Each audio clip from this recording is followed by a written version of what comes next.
स्वर्ग की ऊंचाइयों में, जहां बादल सोने की तरह चमकते और सूरज की किरणें आकाश को सुनहरी आभा से भर देती थीं, वहां देवताओं का साम्राज्य था।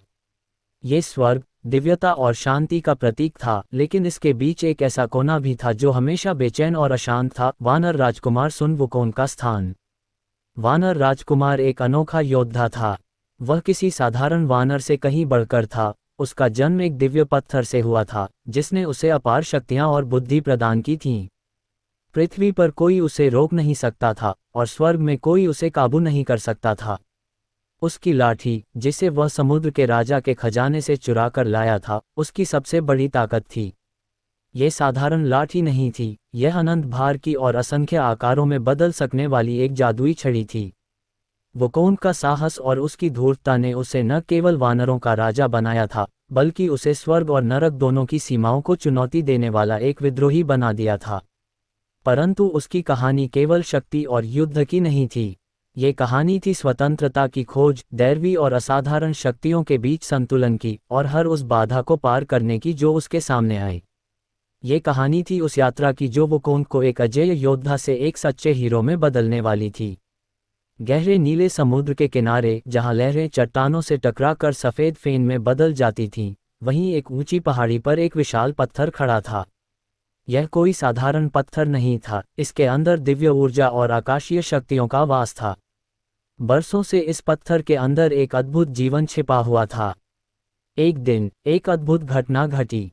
आकाश में बिजली कड़की, बादल गरजे, और उसी क्षण पत्थर में एक दरार पड़ गई। उस दरार से निकला एक तेजस्वी प्रकाश, और उसी प्रकाश से जन्मा सुन वुकोन। उसकी आंखें मानो सूरज और चांद की चमक को समेटे हुए थीं। जैसे ही उसने पहली बार अपनी आंखें खोलीं, उसकी दृष्टि में दुनिया का हर कोना उजागर हो गया। वह जन्म से ही शक्ति, बुद्धि और चपलता से भरा हुआ था। पहले ही दिन उसने जंगलों में दौड़ लगाई, पर्वतों को लांघा और नदियों को छलांग कर पार कर लिया। वुकोन को किसी भी चीज का डर नहीं था। वह स्वतंत्र था, बंधन मुक्त और किसी भी नियम कायदे से परे। उसकी शक्ति को देखकर अन्य वानर उसे अपने राजा के रूप में स्वीकार करने लगे। लेकिन वुकोन की जिज्ञासा और उसकी शक्ति की भूख कभी शांत नहीं हुई। उसे अपने अस्तित्व की सीमाओं को पार करना था।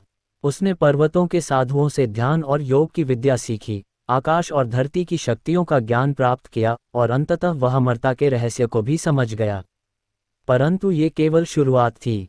वुकोन के इस असाधारण यात्रा की पहली चुनौती थी स्वर्ग के देवताओं से टकराना। एक दिन जब वुकोन अपनी शक्तियों का अभ्यास कर रहा था, उसने आकाश में कुछ विचित्र सी हलचल देखी। देवताओं के दूत अपने चमचमाते वस्त्रों में स्वर्ग से धरती पर उतर रहे थे। वुकोन ने अपनी आंखों को संकुचित करते हुए देखा कि वे दूत उसे ही देख रहे थे। देवताओं को वुकोन की शक्तियों का अंदाजा हो चुका था, और वे अब उससे भिड़ने की तैयारी कर रहे थे। वुकोन ने उन्हें देखकर मुस्कुराया। उसके चेहरे पर आत्मविश्वास और चुनौती की चमक थी। तो आखिरकार स्वर्ग ने मुझे पहचान ही लिया, उसने खुद से कहा। वुकोन जानता था कि अब उसकी असली यात्रा शुरू होने वाली है। ये यात्रा उसे देवताओं और राक्षसों के बीच घुमाएगी, पर उसकी मंजिल वही थी, स्वतंत्रता, शक्ति और सम्मान। उसने अपनी लाठी को कसकर थामा और अपनी अगली चाल की तैयारी करने लगा। सुन वुकोन अब एक शक्ति का केंद्र बन चुका था, लेकिन उसकी शक्ति के प्रति स्वर्ग का अनुकूलन नहीं था। स्वर्ग में देवताओं की सभा में हलचल मच चुकी थी। वुकोन की बढ़ती शक्ति और स्वतंत्रता की भूख को देखकर देवताओं ने महसूस किया कि अगर उसे नियंत्रित नहीं किया गया तो वह स्वर्ग की शांति और व्यवस्था को भंग कर सकता है। देवताओं की सभा में देवताओं के राजा स्वर्गपति ने अपने सिंहासन पर बैठकर गंभीरता से सभी को देखा।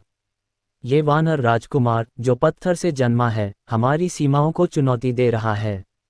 वह नियम कानूनों से परे है और अमरता का अधिकार छीन रहा है।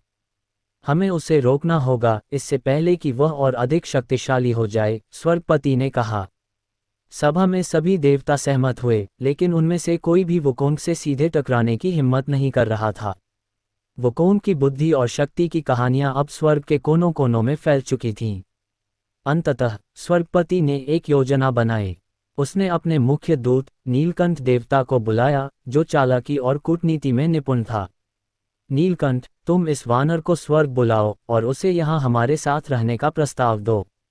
उसे एहसास दिलाओ कि हम उसकी शक्ति का सम्मान करते हैं, लेकिन याद रहे उसे नियंत्रण में रखना होगा, स्वर्गपति ने कहा। नीलकंठ देवता ने सिर झुकाकर आदेश का पालन किया और तुरंत सुन वुकोंग से मिलने के लिए धरती पर गया। सुन वुकोंग एक विशाल पर्वत की चोटी पर बैठा ध्यान कर रहा था। उसकी आंखें बंद थीं, लेकिन उसकी दृष्टि आकाश और धरती के हर कोने को भेद रही थी। तभी उसने नीलकंठ देवता के आगमन को महसूस किया। स्वर्ग का एक दूत मुझसे मिलने आया है, वुकोंग ने खुद से कहा और धीरे धीरे अपनी आंखें खोलीं।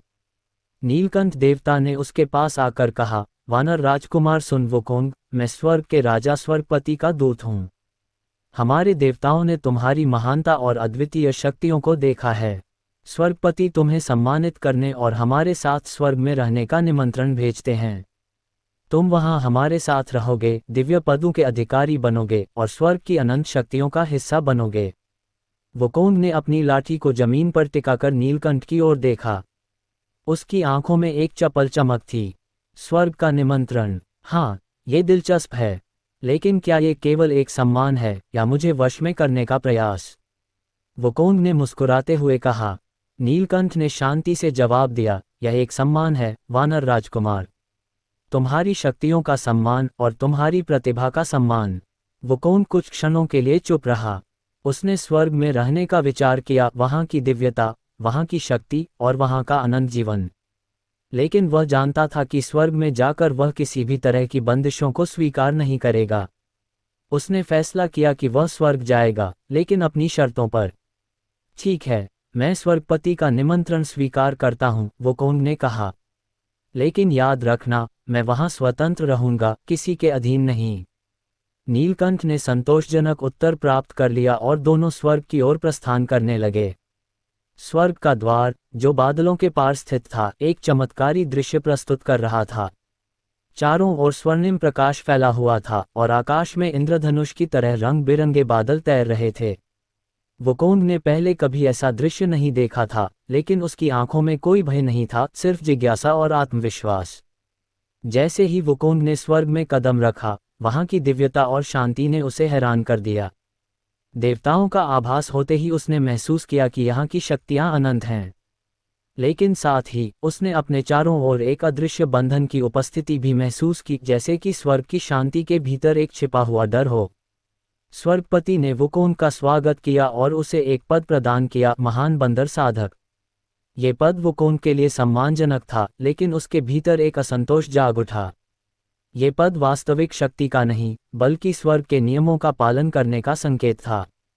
वुकोंग ने इस सम्मान को स्वीकार कर लिया, लेकिन उसने मन ही मन ठान लिया कि वह स्वर्ग के इन नियमों को तोड़कर अपनी स्वतंत्रता को बनाए रखेगा। समय बीतता गया और वुकोंग ने स्वर्ग के नियमों और देवताओं के बीच अपनी जगह बनाई। वह अब महान बंदर साधक था, लेकिन उसके भीतर का विद्रोही हमेशा जागृत था। उसने स्वर्ग के नियमों को स्वीकार किया, लेकिन वह अपने अंदर यह संकल्प रखता था कि वह किसी के अधीन नहीं रहेगा। स्वर्ग के नियम और बंदिशें वुकोंग को लगातार आहत कर रही थीं। हर दिन वह स्वर्ग के अन्य देवताओं को देखता, जो अपनी शक्ति और पद के साथ संतुष्ट थे, लेकिन वुकोंग को ये सब अधूरा और बेमानी लगता। उसकी आत्मा में स्वतंत्रता की एक जलती हुई इच्छा थी। वुकोंग ने जल्द ही महसूस किया कि स्वर्ग में रहते हुए भी वह अपने मूल स्वभाव से दूर हो रहा था। एक दिन उसने अपनी लाठी को फिर से उठाया और स्वर्ग के नियमों का उल्लंघन करने का निर्णय लिया। स्वर्ग के एक पर्व में, जब सभी देवता जश्न मना रहे थे, वुकोंग ने स्वर्गपति के आदेशों को अनसुना कर दिया और बिना अनुमति के दिव्य आंगन में घुस गया। वहां पर अमृत से भरे कलश रखे हुए थे, जो अमरता और अनंत शक्ति का प्रतीक थे। वुकोंग ने उन कलशों में से एक को उठाया और पूरी तरह पी गया। स्वर्गपति और अन्य देवता ये देखकर क्रोधित हो उठे। यह एक स्पष्ट विद्रोह था। वुकोंग ने अपनी शक्ति का प्रदर्शन किया और स्वर्ग के सबसे पवित्र नियमों को तोड़ दिया था। देवताओं की सेना, जो अब तक शांत थी, तुरंत सक्रिय हो गई। स्वर्गपति ने आदेश दिया कि वुकोंग को गिरफ्तार किया जाए और उसे स्वर्ग की जेल में डाल दिया जाए। लेकिन वुकोंग ने इस चुनौती को स्वीकार करते हुए अपने लाठी को घुमाया और देवताओं की सेना का सामना किया। वुकोंग का विद्रोह अब आरंभ हो चुका था। उसने स्वर्ग के हर नियम को तोड़ने की ठान ली और देवताओं के विरुद्ध अपनी लड़ाई शुरू कर दी। स्वर्ग के शांत आंगन में हलचल मच चुकी थी। देवताओं के महल के ऊपर बिजली कड़क रही थी और बादलों की गरज से वातावरण में तनाव फैल गया था। सुन वुकोंग का विद्रोह अब खुलेआम हो चुका था। स्वर्गपति के आदेश के बावजूद वुकोंग ने अपने नियम खुद बनाए थे। उसने न केवल देवताओं की अवज्ञा की बल्कि उनके सबसे पवित्र खजाने अमृत और जादुई फल को भी छीन लिया था। वुकोंग स्वर्ग के भव्य बागानों में खड़ा था जहां अमृत फल लगे हुए थे। ये फल दिव्यता और अमरता का प्रतीक थे। उनकी महक चारों ओर फैल रही थी और उनके स्वाद के बारे में कहा जाता था कि जिसने एक बार इसे चख लिया वह कभी नाशवान नहीं हो सकता। वुकोंग ने फल को हाथ में उठाया और बिना कोई हिचकिचाहट के उसे खा लिया। उसके शरीर में एक नई ऊर्जा दौड़ पड़ी। स्वर्गपति को खबर मिल चुकी थी कि वानर राजकुमार ने स्वर्ग के सबसे बड़े नियमों को तोड़ दिया है। वह अपने सिंहासन पर बैठे क्रोधित और चिंतित थे। ये वानर हमारी दिव्यता और व्यवस्था का मजाक उड़ा रहा है, स्वर्गपति ने कहा। उसे रोकना होगा, अभी और इसी क्षण। स्वर्ग की सेना को तुरंत वुकोंग को गिरफ्तार करने का आदेश दिया गया। आसमान में तुरही बजने लगी और स्वर्ग के योद्धा चमचमाती तलवारों और बख्तरबंद कवचों में सजे वुकोंग की ओर बढ़ने लगे। वुकोंग ने देखा कि स्वर्ग की सेना उसकी ओर बढ़ रही है। उसके चेहरे पर एक विकट मुस्कान थी जो उसकी आत्मविश्वास और चुनौतीपूर्ण स्वभाव को दर्शा रही थी। उसने अपनी लाठी को कसकर थामा और आसमान की ओर देखा। आज स्वर्ग भी मेरी ताकत देखेगा, उसने खुद से कहा। जैसे ही स्वर्ग के योद्धाओं ने हमला किया, वुकोंग ने अपनी लाठी को घुमाया। लाठी की हर एक चपेट बिजली की तरह तेज और आग की तरह उग्र थी। वुकोंग ने हवा में छलांग लगाई और उसकी लाठी चारों ओर घूमने लगी, मानो एक तूफान ने जन्म ले लिया हो। स्वर्ग के सैनिकों के हथियार जो अद्वितीय धातुओं से बने थे, वुकोंग की लाठी के सामने कमजोर साबित हो रहे थे। हर वार से लाठी की शक्ति का प्रदर्शन हो रहा था। उसके प्रत्येक प्रहार में इतनी ताकत थी कि पर्वत हिल सकते थे। वुकोंग की आंखों में गुस्सा और चुनौती की लहरें साफ दिखाई दे रही थीं। स्वर्ग के सैनिकों की तलवारें और भालों ने वुकोंग पर हमला किया, लेकिन उसकी गति और चपलता के सामने वे नाकाम साबित हो रहे थे। वुकोंग ने अपनी 72 रूपांतरण शक्तियों का इस्तेमाल किया और पल भर में एक विशाल ड्रैगन का रूप धारण कर लिया। उसकी फुफकार से आकाश कांप उठा और सैनिकों के पांव उखड़ गए। अचानक वुकोंग ने फिर से खुद को अपने असली रूप में बदल लिया और अपनी लाठी को एक विशाल पर्वत जितना बड़ा कर दिया। उसने लाठी को आकाश की ओर घुमाया और उसके एक ही प्रहार से आसमान का रंग बदल गया। स्वर्ग के सैनिक उसके चारों ओर थे, लेकिन वुकोंग अपनी ताकत और चालाकी से हर ओर हावी हो रहा था। स्वर्गपति अब अपनी सेना की हार को देख रहे थे। उन्होंने महसूस किया कि वुकोंग को केवल बल से नहीं रोका जा सकता। उन्होंने अपनी अंतिम योजना बनाई और स्वर्ग के सबसे शक्तिशाली योद्धा महायोद्धा ईश्वरदेव को बुलाया। ईश्वरदेव, जो स्वर्ग का महान योद्धा और अपार शक्ति का स्वामी था, युद्धकला में अजेय माना जाता था। वह सुनहरे कवच में सजे हुए विशालकाय तलवार के साथ स्वर्गपति के सामने खड़ा हुआ। उसकी आंखों में अडिग संकल्प और चेहरा शांत लेकिन कठोर था। स्वर्गपति ने ईश्वरदेव से कहा, ये वानर हमारी व्यवस्था का मजाक उड़ा रहा है। उसे रोकने के लिए तुम्हारी आवश्यकता है। जाओ और उसे काबू में लाओ। ईश्वरदेव ने स्वर्गपति के आदेश का पालन किया और बिना कोई देरी किए वुकोंग की ओर बढ़ गया। वुकोंग ने ईश्वरदेव को देखा और महसूस किया कि यह कोई साधारण योद्धा नहीं था। उसकी उपस्थिति ही वुकोंग के लिए एक चुनौती थी। तो आखिरकार स्वर्ग ने अपना सबसे शक्तिशाली योद्धा भेजा है, वुकोंग ने कहा। उसकी आवाज में आत्मविश्वास और उत्साह की लहर थी। ईश्वरदेव ने बिना कोई समय गंवाए अपनी तलवार से वुकोंग पर प्रहार किया। तलवार इतनी तेज थी कि उसकी चमक से चारों ओर की रोशनी मंद पड़ गई। लेकिन वुकोंग ने अपनी लाठी को ढाल की तरह इस्तेमाल किया और तलवार के हर वार को रोक दिया। दोनों योद्धाओं के बीच एक अद्भुत युद्ध छिड़ गया। तलवार और लाठी के टकराने से ऐसी आवाजें गूंज रही थीं, मानो आसमान फट रहा हो। वुकोंग की गति और चपलता ईश्वरदेव की ताकत और कुशलता के साथ टकरा रही थी। वुकोंग ने अपनी 72 रूपांतरण शक्तियों का उपयोग कर हवा में गायब होकर ईश्वरदेव पर पीछे से हमला किया। लेकिन ईश्वरदेव की दिव्य दृष्टि ने उसे पहचान लिया और उसने अपने जादुई बाणों से वुकोंग को घेर लिया। दोनों के बीच युद्ध ने स्वर्ग के शांत वातावरण को रणभूमि में बदल दिया। वुकोंग ने महसूस किया कि इस युद्ध में उसे केवल अपनी ताकत ही नहीं, बल्कि अपनी बुद्धि का भी इस्तेमाल करना होगा। उसने चालाकी से ईश्वर देव को धोखा दिया और अपने असली रूप को छोड़कर खुद को एक छोटी चिड़िया में बदल लिया। ईश्वर देव का ध्यान भटकते ही वुकोंग ने उसे बेबस कर दिया और स्वर्ग के आंगन को चीरते हुए निकल पड़ा। लेकिन अंततः ईश्वर देव और देवताओं ने मिलकर वुकोंग को पकड़ने का एक जाल बिछाया। उन्होंने उसे कैद करने के लिए एक जादुई पर्वत का सहारा लिया जो शक्तियों को अवरुद्ध कर सकता था। वुकोंग को उस पर्वत के नीचे दबा दिया गया। वुकोंग का विद्रोह अस्थायी रूप से थम गया, लेकिन उसके दिल में जलती हुई आग बुझी नहीं थी। पर्वत के नीचे वह चुपचाप अपनी शक्ति को फिर से इकट्ठा कर रहा था। उसने प्रण लिया कि वह स्वर्ग से अपनी बेड़ियों को तोड़ेगा और हर उस बंदिश को खत्म करेगा जो उसकी स्वतंत्रता के आड़े आती है। 5 तत्वों से बना विशाल पर्वत, जो अब सुन वुकोंग का कारावास बन चुका था, एक अटल पहरेदार की तरह उसके ऊपर खड़ा था। ये पर्वत कोई साधारण चट्टान नहीं थी, इसे स्वर्गपति ने अपनी दिव्य शक्तियों से बनाया था और इसके भीतर ऐसे जादुई मंत्र गूंथे गए थे जो वुकोंग की शक्तियों को निष्क्रिय कर सकते थे। वुकोंग, जो हमेशा स्वतंत्रता का प्रतीक रहा था, अब इस पर्वत के नीचे कैद था, लेकिन उसका विद्रोही हृदय अभी भी शांत नहीं हुआ था। वुकोंग के शरीर पर चट्टानों का बोझ था, लेकिन उसकी आत्मा अभी भी स्वर्ण की तरह चमक रही थी। उसके हाथ पैर हिले नहीं सकते थे, लेकिन उसका मन अभी भी चंचल था। उसने इस बंधन को स्वीकार नहीं किया, बल्कि इसे एक अस्थायी रुकावट माना। पर्वत के नीचे वुकोंग ने समय का कोई अंदाजा नहीं रखा। वहां कोई दिन और रात नहीं थे, केवल अंधकार और उसके अपने विचार। वुकोंग की इस स्थिति ने उसे एक नए तरह के संघर्ष से रूबरू कराया, वह संघर्ष जो खुद से था। उसने पहले कभी इस तरह का अकेलापन महसूस नहीं किया था। उसकी चपलता, उसकी शक्ति और उसकी अमरता अब उसके किसी काम की नहीं थी। हर दिन वह अपनी ही मूर्खता और अहंकार पर विचार करता था, जो उसे इस स्थिति में ले आया था। मैं इतना शक्तिशाली होते हुए भी यहाँ कैसे आ गया? वुकोंग ने खुद से कहा। क्या मेरी स्वतंत्रता की भूख ने मुझे अंधा कर दिया? मैंने स्वर्ग और उसके नियमों को चुनौती दी, लेकिन इस पर्वत ने मुझे रोक दिया। वुकोंग ने धीरे धीरे महसूस किया कि उसकी असली लड़ाई बाहरी दुनिया से नहीं, बल्कि उसके अपने अंदर के अहंकार और असीमित शक्ति की भूख से थी। वह अपनी शक्तियों का प्रयोग केवल स्वयं को श्रेष्ठ साबित करने के लिए करता था। उसे अब ये समझ में आने लगा था कि ताकत और स्वतंत्रता का मतलब दूसरों को नुकसान पहुंचाना नहीं, बल्कि सही रास्ते पर चलना है। वुकोंग की कैद समय के साथ लंबी होती गई। वह अकेला था और उसे कोई भी नहीं देखने आता था। उसे हर दिन अपने भीतर की ताकत और हिम्मत को जगाना पड़ता था।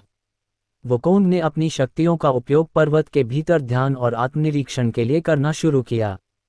उसने अपनी क्षमताओं को नए तरीकों से समझना शुरू किया और अपनी मानसिक ताकत को बढ़ाने का संकल्प लिया।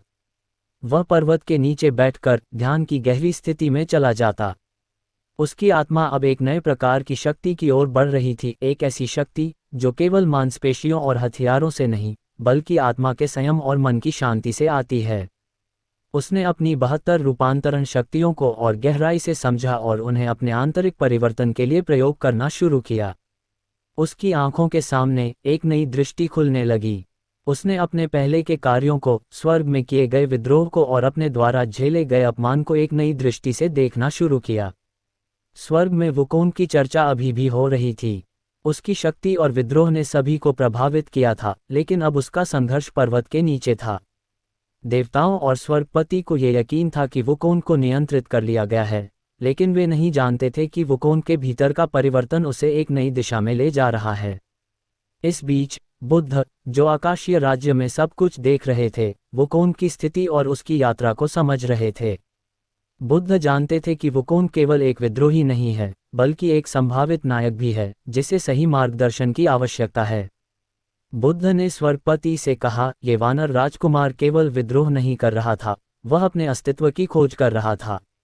उसे एक नया मार्ग दिखाया जाना चाहिए, ताकि वह अपनी शक्ति को सही दिशा में उपयोग कर सके। स्वर्गपति, जो वुकोंग की हरकतों से परेशान थे, बुद्ध की बात से सहमत हो गए। उन्होंने वुकोंग के लिए एक नए रास्ते की तैयारी की, एक ऐसी यात्रा जो उसे अपने पिछले कार्यों का प्रायश्चित करने और नए सिरे से जीवन की शुरुआत करने का अवसर देगी। समय बीता और एक दिन वुकोंग के सामने एक दिव्य रोशनी प्रकट हुई। यह कोई और नहीं, बल्कि बुद्ध स्वयं थे। वुकोंग ने अपने सामने बुद्ध को देखा और उनके तेजस्वी स्वरूप से प्रभावित हुआ। बुद्ध ने वुकोंग से कहा, सुन वुकोंग, तुम्हारी शक्ति और विद्रोह ने तुम्हें यहाँ तक पहुँचाया है, लेकिन अब समय आ गया है कि तुम अपनी ताकत का सही इस्तेमाल करो। तुम्हारी स्वतंत्रता की खोज अभी पूरी नहीं हुई है। तुम्हें एक नई यात्रा पर निकलना होगा, एक यात्रा जो तुम्हें स्वयं से जोड़ देगी। वुकोंग ने सिर झुकाया और बुद्ध की बात को ध्यान से सुना। बुद्ध ने अपने हाथ को उठाया और पर्वत के ऊपर मंत्रों का उच्चारण किया। अचानक पर्वत हिलने लगा और धीरे धीरे वुकोंग के ऊपर से हटने लगा। वुकोंग, जो अब तक कैद था, अपनी बेड़ियों से मुक्त हो गया। तुम्हें एक नया दायित्व दिया जाएगा, बुद्ध ने कहा। तुम्हें एक महान संत त्रिपिटक के साथ उनकी यात्रा में सहयोग करना होगा। ये यात्रा तुम्हारे भीतर के अंधकार को उजागर करेगी और तुम्हें एक सच्चे योद्धा में बदलने का अवसर देगी। वुकोंग, जो अब पहले से कहीं अधिक विनम्र और संतुलित था, ने इस प्रस्ताव को स्वीकार किया। उसने महसूस किया कि यह यात्रा केवल संत की सुरक्षा के लिए नहीं थी, बल्कि उसके अपने आत्मविकास के लिए भी थी। वुकोंग ने पर्वत के नीचे बिताए अपने समय को एक नई दृष्टि से देखा। ये समय उसके लिए केवल सजा नहीं थी, बल्कि आत्मज्ञान और नई दिशा की प्राप्ति थी। वह अब एक नई जिम्मेदारी के साथ, अपने पिछले अनुभवों से सीखते हुए, त्रिपिटक के साथ उनकी यात्रा पर निकलने को तैयार था। वुकोंग का ये सफ़र उसे न केवल शारीरिक बाधाओं से, बल्कि आंतरिक संघर्षों से भी लड़ने का अवसर देगा। उसकी यात्रा एक साधारण योद्धा से एक सच्चे नायक बनने की थी, जो अपनी शक्तियों का सही इस्तेमाल करना सीख चुका था। पर्वत के नीचे से मुक्त होने के बाद सुन वुकोंग को एक नया जीवन मिला था। बुद्ध के आदेश पर उसने संत त्रिपिटक के साथ उनकी पवित्र यात्रा का हिस्सा बनने का प्रण लिया। इस यात्रा का उद्देश्य न केवल बौद्ध ग्रंथों की खोज करना था, बल्कि वुकोंग के लिए एक नई शुरुआत और आत्मिक शुद्धि की यात्रा थी। त्रिपिटक एक सरल, शांत और धर्मनिष्ठ संत, जिनका दिल करुणा और दया से भरा हुआ था, वुकोंग के विपरीत एकदम शांत और संयमित थे। वह अपनी विनम्रता और आस्था के साथ वुकोंग के अतीत के विपरीत थे, लेकिन दोनों का उद्देश्य अब एक था, धर्म की रक्षा करना और अज्ञानता का नाश करना। वुकोंग ने त्रिपिटक को पहली बार एक शांत नदी के किनारे ध्यानमग्न देखा। उनकी मुद्रा और चेहरे की शांति देखकर वुकोंग को लगा कि यह व्यक्ति साधारण नहीं है। त्रिपिटक की आंखों में स्नेह और करुणा का भाव था, जो वुकोंग के विद्रोही स्वभाव को पहली बार शांति का एहसास करवा रहा था। वुकोंग ने अपने हाथ जोड़े और त्रिपिटक के सामने झुक गया। गुरुदेव, मुझे आपकी सेवा करने और इस यात्रा में आपका मार्गदर्शन प्राप्त करने का अवसर दें, वुकोंग ने कहा। त्रिपिटक ने वुकोंग को मुस्कुराते हुए देखा और कहा, सुन वुकोंग, तुम शक्तिशाली हो, लेकिन सच्ची शक्ति आत्मनियंत्रण और धर्म की राह पर चलने में है। इस यात्रा में हम एक दूसरे से बहुत कुछ सीखेंगे। ये सुनकर वुकोंग को एक नई प्रेरणा मिली। उसने अपनी लाठी को आसमान की ओर उठाया और त्रिपिटक की रक्षा करने का संकल्प लिया। यात्रा के प्रारंभिक दिनों में ही त्रिपिटक और वुकोंग को कई तरह की चुनौतियों का सामना करना पड़ा। यह यात्रा सिर्फ शारीरिक नहीं थी, इसे रोकने के लिए दानवों और दुष्ट आत्माओं ने हर कदम पर बाधाएं उत्पन्न की। इन दानवों का एक ही मकसद था, त्रिपिटक को मारकर उनके पवित्र उद्देश्य को विफल करना।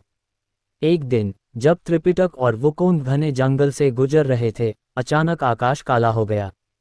एक भयानक गर्जना सुनाई दी और सामने एक विशालकाय दानव प्रकट हुआ। ये दानव, जिसे यमराज का चिरशत्रु रक्तासुर कहा जाता था, त्रिपिटक के प्राणों के पीछे पड़ा था। उसकी आंखों से आग निकल रही थी और उसके शरीर से धुएं का गुबार उठ रहा था। मानव संत, तुम मेरे भोजन बनोगे, रक्तासुर गरजा। उसने अपने विशाल पंजों से त्रिपिटक पर हमला करने की कोशिश की, लेकिन वुकोंग पहले से ही चौकन्ना था। वुकोंग ने अपनी लाठी को उठाया और एक पल में ही रक्तासुर की दिशा में फेंका। लाठी बिजली की गति से दौड़ी और दानव को धकेल दिया, लेकिन रक्तासुर हार मानने वालों में से नहीं था। उसने अपने आप को फिर से संभाला और वुकोंग पर प्रहार कर दिया। दोनों के बीच एक भीषण युद्ध छिड़ गया। वुकोंग अपनी 72 रूपांतरण शक्तियों का इस्तेमाल कर कभी हवा में उड़ रहा था, कभी पानी में गायब हो रहा था। वहीं रक्तासुर ने अपनी आग उगलने वाली शक्ति से वुकोंग को मात देने की कोशिश की, लेकिन वुकोंग की गति और चपलता उसके हर वार को विफल कर रही थी। वुकोंग ने अपनी लाठी को बढ़ाया और एक प्रबल प्रहार किया, जिससे पृथ्वी हिल गई। लाठी की टक्कर से रक्तासुर जमीन पर गिर पड़ा और वहीं पर खत्म हो गया। वुकोंग ने संत त्रिपिटक की ओर देखा, जो ध्यानमग्न मुद्रा में खड़े थे। वुकोन की इस विजय ने उसके आत्मविश्वास को और बढ़ा दिया, लेकिन त्रिपिटक की शांति और धैर्य ने उसे याद दिलाया कि केवल बल ही समाधान नहीं होता। वुकोंग और त्रिपिटक की यात्रा आगे बढ़ती रही, और हर नए मोड़ पर वुकोन को अपनी आंतरिक शक्तियों और धैर्य की परीक्षा देनी पड़ी। एक दिन उन्हें एक गांव मिला जो सूखा और बीमारी से त्रस्त था। गांव के लोग त्रिपिटक से मदद की गुहार कर रहे थे। वुकोंग ने देखा कि गांव के लोग भूखे और बीमार थे। त्रिपिटक ने अपनी करुणा दिखाते हुए गांव के लोगों की सेवा की और उन्हें आश्वस्त किया कि वह उनकी सहायता करेंगे। वुकोंग को समझ नहीं आया कि त्रिपिटक ने बिना जादू और शक्तियों के इन लोगों की मदद कैसे की। त्रिपिटक ने वुकोंग को समझाया, कभी कभी मदद केवल ताकत या जादू से नहीं होती। सच्ची सहायता दयालुता, करुणा और छोटे छोटे कार्यों से होती है। जब हम किसी की मदद करते हैं तो हम न केवल उन्हें बल्कि खुद को भी बदलते हैं। ये सुनकर वुकोंग को पहली बार महसूस हुआ कि उसकी शक्तियों का उद्देश्य केवल युद्ध जीतना नहीं, बल्कि दूसरों की भलाई के लिए उनका सही इस्तेमाल करना है। उसने गांव के लोगों के लिए फल और पानी की व्यवस्था की, और पहली बार उसने अपनी शक्तियों का उपयोग दूसरों की सेवा में किया। जैसे जैसे यात्रा आगे बढ़ी, वुकोंग के भीतर परिवर्तन आता गया। अब वह केवल एक योद्धा नहीं था, बल्कि एक संरक्षक बन चुका था। उसे समझ में आ गया था कि सच्ची शक्ति केवल अपनी मर्जी से काम करने में नहीं, बल्कि सही समय पर सही निर्णय लेने में है। त्रिपिटक की शिक्षा और यात्रा के अनुभवों ने वुकोंग को आंतरिक रूप से बदल दिया। वह अब केवल लाठी उठाकर युद्ध नहीं करता था, बल्कि हर परिस्थिति को समझने और उसे संभालने की कोशिश करता था। त्रिपिटक और वुकोंग की यह यात्रा केवल धर्मग्रंथों की खोज के लिए नहीं थी, बल्कि ये दोनों के लिए एक आध्यात्मिक और आत्मिक सफर थी। वुकोंग का अहंकार, जो कभी उसका सबसे बड़ा दुश्मन था, अब उसकी सबसे बड़ी सीख बन चुका था।